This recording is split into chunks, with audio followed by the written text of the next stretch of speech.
Hey, good morning. It's me, Dr. Q, and what we're going to do right now is our very first training session here in the new area that the horses have. And I'm really super excited about that because it's going to be a serious game changer as far as being on the same level playing field, which it is. It's going to equalize our ability to interact with and train all of these guys. And they are definitely showing a little bit of anxiety because of being in this new corral. And we're going to go ahead and help them to relieve their anxiety by doing a little bit of a training session right now. So when we start our training session, the first thing that we're going to start with is the hierarchy of needs, okay? The hierarchy of needs.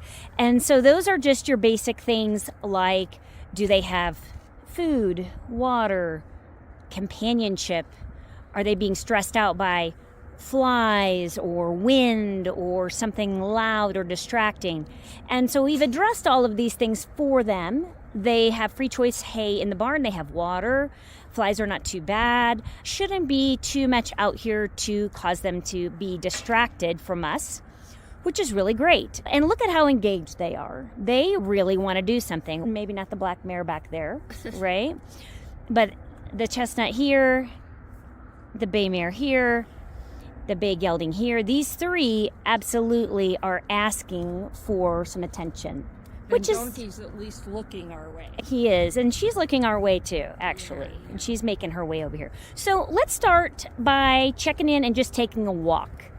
Now, why are we doing this? We're assessing behavior to start with. So something like this could be where you are deciding who to ride today. Now, you may not have that privilege and option to have them all be loose together. You might have a schedule that you have to stick to.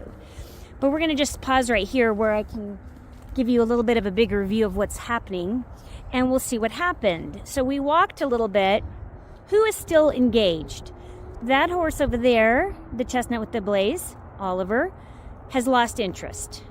Donkey's not looking at us anymore, but these two followed us over here. So that is very telling. And now she's looking.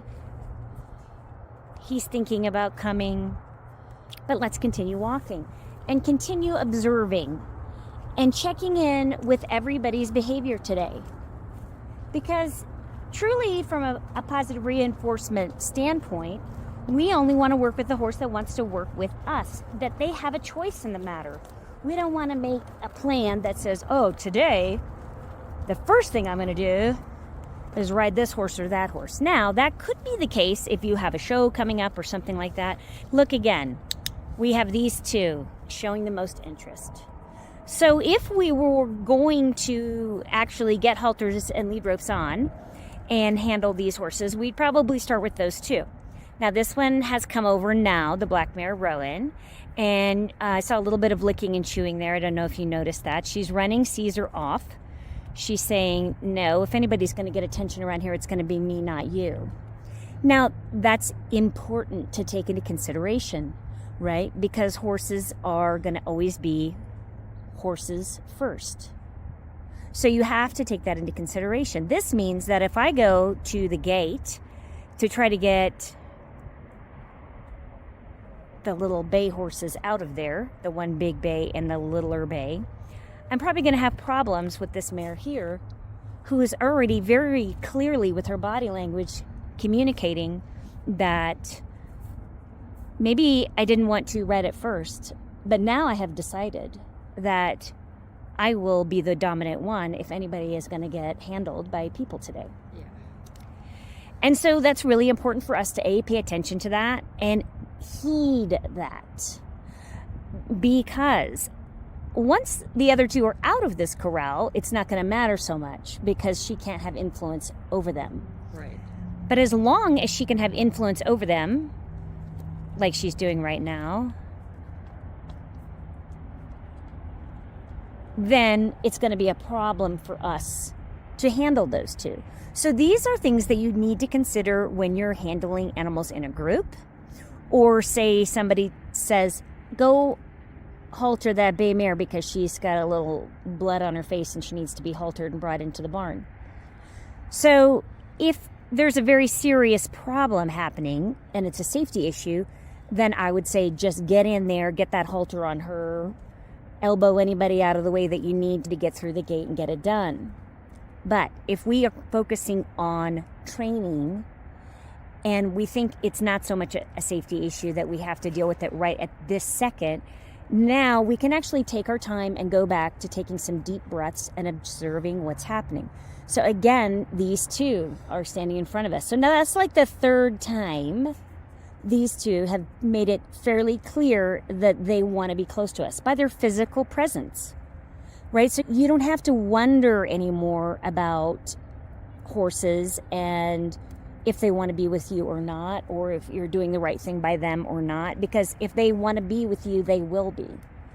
And if they don't want to be with you, there may be a reason. And if you're frustrated by the fact that they don't want to be with you, first of all, go back through your hierarchy of needs. Make sure that every need that they have as a horse has been addressed and that they don't need anything. The one thing that these guys all need is a little bit of exercise. So without the ability to let them free roam at the moment because of all the construction, they definitely are feeling a little pent up and could use some exercise. Yet at the same time, they also have to learn to have some self-control. We don't interact with them, with any horse, until they're safe in their safety circle and we feel calm and safe in our safety circle. So again, why are we doing all this? So I would call this the groundwork before the groundwork. These are the things that you need to check in with and evaluate and make some decisions about before you ever get a halter on this horse, before you get within 15 feet of them, within 2 feet of them, where they can hurt you. Safety first. I'm noticing also that these two have had their heads down a lot more than the others. Excellent point. Thank you for bringing that up. They are, right? So Oliver came over here, but he has his head up. And look at him picking on them. Yeah. So he's not coming over here to necessarily ask for interaction with us. And look at Caesar's stress response over there. No one's even looking at him, and he's doing that. That's something that babies will also do, to just be like, I'm helpless, please don't hurt me. Which tells you that if he's doing that, then he's quite stressed in order to go so far as to not only move away, but also move away pretty fast, but also move away fast and make the I'm helpless baby face. Yeah. So we need to tune into that about his stress level. But Oliver didn't come over here with his head all down and looking at us and making eye contact with us and things like that. He came over here just to bully these two. Yeah. And assert his dominance. Now, the dominant ones are getting a little bit bored with being bullies, and they're looking for other distractions. Going to the gate. Oh, maybe if I stand here at the gate, they'll get the message that I want to get out. But they need to get the message that the way out is through connection with us. Yeah. Right? And so that being said, we still only have one contender then. We have one contender. Aw, he says, I really would like to get out, you guys. Yeah, I'd really like to hang out with you. So that being said, let's do a little training with him. Okay. Right here with some protected contact. Okay. Right? Because he is a Mustang and he is young and he can be a little bit hard to handle and very pushy at times. So today's the day that we have the opportunity, because of our new facility, that we can actually work on helping improve some of those behaviors. So I'm going to pass this over to you, ma'am. Okay. And let's see what we can get done. So I'm going to start by seeing if he'll just target the flat of my hand. So again, I'm going to go low. Good. And he did it right away. So now I'm going to go watch your step. You got to get some topsoil in here. See if they'll... And he didn't. So I'm going to quickly go to something else. Either I asked too big of a question by moving too far away, or he just didn't understand what I'm doing. So I'm going to ask him over here. I'm going to set him up for success. Good. And maybe it could have been because I didn't stop and actually give him a little scratch. So we're just getting warmed up here, right? So we're getting warmed up. And so now we have our other student who has come who would like to do some fun games. Would you like to do some fun games? Will you give me 5? Good. Give me a little scratch and then step back. And now I've done a little bit of training, and now I'm going to stop and see what happens. Is anybody else going to join the game? Donkey seems interested in joining the game. And I also want you to notice I don't have food on me. So that's one of the things that people often don't understand about positive reinforcement. I don't have any food on me today because their energy is so high. They're trying so hard to be in my safety circle over here. Look at how hard they're trying to be with me. I don't need food. I have attracted them. The law of attraction. I haven't grabbed them and brought them to me. They are just gravitating to me very strongly. And that's what you want all the time, is you want this kind of a connection. This is amazing.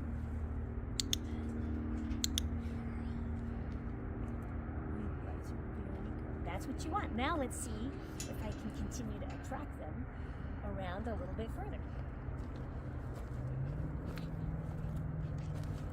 So I'm going to just bop by him. The reason being is he's lower on the totem pole, and so they're going to harass him no matter what I do. So I just need to bypass him for the moment, unfortunately, and then see what else we can get done. This is excellent. This is what you want. Again, this is the groundwork before the groundwork. Before you put a halter on, before you put a lead rope on, before you get a brush, I want you to be able to attract them into your circle, into your personal space. You have to be cautious over here because we have a dominant horse that's just up the road here, who could turn around at any minute, decide that she would like to be a part of this, and interfere with what I'm doing. Not because she wants to be in my safety circle, but just because she wants to exert her ability to influence the behavior.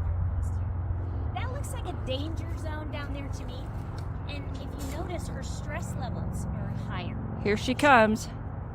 So let's get out of here so that we don't invite our poor willing students into a danger zone. So that's going to affect their ability to place trust in us. So we'll go right bypass the Mr. Donkey again, because again, no one's going to let us do any training with him anyway.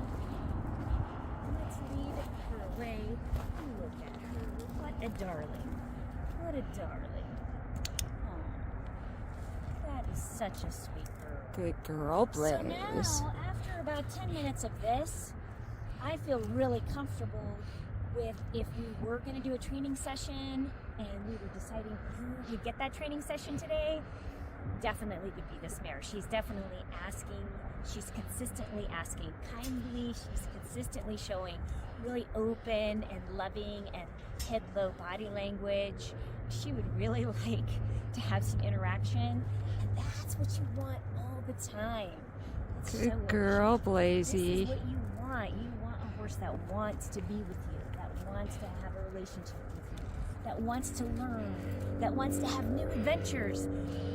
It actually gets boring after a while to just hang out with your friends and just eat all the time. It gets boring for them. They want to have that activity. They like to learn new things. It's exciting and enriching for them, and that is what we're looking for. So I think on that note, because she has asked so politely for so consistently here, I think the only fair thing to do at this point is to stop the video and go ahead and get a halter and lead rope, and let's get this girl out of there. So this is part 2 of the video, and so we have the 2 horses that wanted to be interacted with the most. What I did is, this is the advantage of having 2 gates in our corral, is that I went around by one gate, which is inside the barn there to the left, and got the attention and distracted all the more dominant horses, which left the less dominant horses over here out in the corral, which allowed me to then run around, open that gate, and let them out without halters or lead ropes on at all. And just so you know, we did not go in there and get them. We actually let them out loose. But we have a station of alfalfa here, which is an incentive for them to not go far. They know that. And so then once they were standing here contentedly munching, on their alfalfa hay. Then we came in and put halters and lead ropes on them for safety, because we're going to lead them over to our grooming area where we're going to address the bay mare's face issue. So what we're going to do is lead her away from the alfalfa trap that we made. And notice she, with very little pressure, walks off very nicely, which is perfect. Good. And we're going to bring her around to our grooming area, which is in the garages back here. And if you'll remember, the area way out in front of us was a forest only about a month ago. And now it is the building site for our indoor arena, which we will be working on building here soon. And we were doing some cleaning out here, so forgive us for having a hose in the water that they have to walk across. And then we're going right into the garages where we do all of our grooming. You've seen lots of videos here in this area, and that is what we are doing in here.